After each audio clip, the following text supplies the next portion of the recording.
Everyone, চলে এসেছি আর এক নতুন হাউস ওয়ারিংয়ের ভিডিও নিয়ে। কনসিল ওয়ারিং বাড়ি থেকে আমাদের তমলুক টাউন আছে, টাউন দক্ষিণ চড়া, ঠিক বর্গা মন্দির পাড়ার সাইডটা একটা রুম, একটা সিঁড়ি, একটা টপ সিঁড়ি ছিল। রুমের ভিডিওটা তো দিতে পারিনি কাজের, তাই এমনি ভিডিওটা দেখে নাও কেমন করে কাজটা করেছি। এটাই ঢুকে প্রথমে মেন গেট রুমের সাইডেই সুইচ বোর্ড, আর নিচে একটা মিডল করে একটা টিভির বল, উপরে জয়েন্ট বক্স। আর এটা হচ্ছে উপরে একটা জয়েন্ট বক্স, নিচে একটা সুইচ বোর্ড, এটা হচ্ছে বেড সুইচ।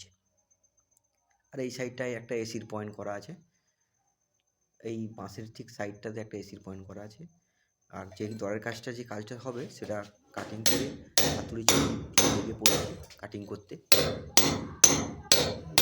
রুমের কাজ তো হয়ে গেছে, এই কাজটাই বাকি আছে। এই কাজটাই করবো। এখানে উপরে একটা ডিস্ট্রিবিউশন বক্স হবে, নিচে একটা সিঁড়ির সুইচ বোর্ড, আর রুমের মেন লাইনে আউটপুটের ব্যাপারটা আছে। নিচ থেকে যে লাইনটা উঠবে সেখানে কাটানো হবে।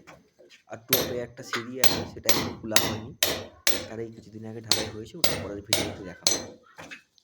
তাই একটা লেয়ার ছাড়িয়ে আরেকবার মেশিন চালিয়ে নেব, তবে কাজটা খুব তাড়াতাড়ি হয়ে যায়, নাহলে কাজটা হতে টাইম লাগে। আরেকটা লেয়ার মেশিন চালানো শুরু করে দিয়েছি। মেশিনটা চালানোর পরে ছাড়িয়ে নেব, ছাড়ানোর পরে বক্সটা বসবো। ফাইনালি চালানো কমপ্লিটও করে দিয়েছি, বক্সটাও বসিয়ে দিয়েছি সুন্দর করে। এই দেখো কত সুন্দর করে বক্সটা বসিয়েছি। নিচে একটা সুইচ বোর্ড, নিচে মেন লাইন ঢুকছে, সিঁড়ির কোণ থেকে ফেটে নিচে নেমে গেছে।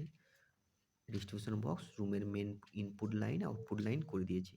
ভালো লাগলে like, comment, share and follow. Thanks for watching.